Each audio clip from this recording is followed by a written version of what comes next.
Bauhaus Rudnik, nadaljevanje, drugi del.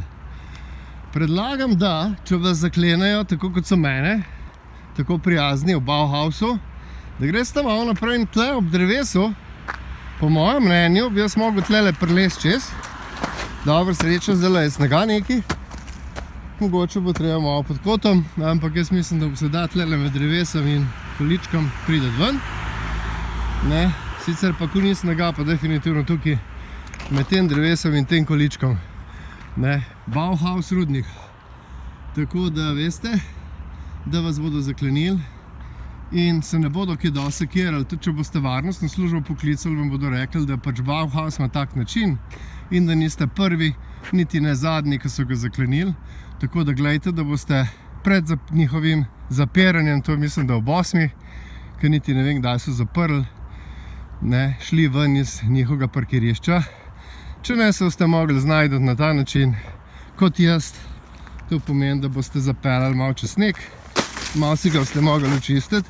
Super je, če greste v Bauhaus že prej, pa si kupite lopato ali pa kak krmp, da boste lahko malo skopali. Ali pa kakor rezilko mogoče prav pride. Ali pa še lažje motorko, za drevo je lažje požagati, po moje, kot tole. Tako, bi rekel, več idej vam pa ne morem dati, ne? Ker odkrito povedano, kaj tazga se mi ni zgodilo še nikjer na svetu, da bi me zaklenili na parkirišče od trgovine, ne? In seveda ne v nekem shopping centru, tako kot je Rudnik, ne? Da greš pač enostavno do druge trgovine in priješ nazaj in se znajdeš na parkirišču, iz katerega ne moreš ven. Tudi tega tukaj inovativni niso, ali pa pametni, ali pa hoteli biti pametni, da bi naredili rampo, ki se enostavno odpre v primeru, da greste od znotraj ven. Torej še vedno pomeni, da ne more noben priti parkirati ali pa noter, ne? Ampak ne, do tega niso prišli in nimajo tega interesa, kot vidite. Tako da jaz vam res svetujem, da bi rekel, če kdaj prijete zvečer, malo razmislite, kar se Bauhausa tiče, če že kupujete tle. Ampak tudi odnos, danes sem hotel nekaj vrniti, bi rekel, je postal povsem neprofesionalen, povsem fašističen, res vam lahko to rečem.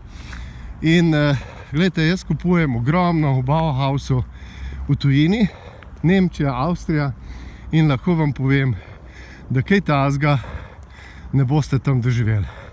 Tako da od danes dalje, če bom karkoli potreboval, se bom odpeljal v Avstrijo ali pa v Nemčijo, pa bom raj tam kupil, kot pa v Bauhausu v Sloveniji.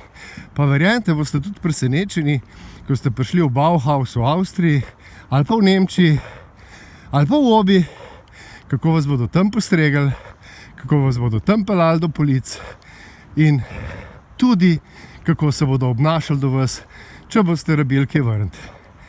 Ljubim vas, God Franci, izpred Bauhaus Rudnik Ljubljana.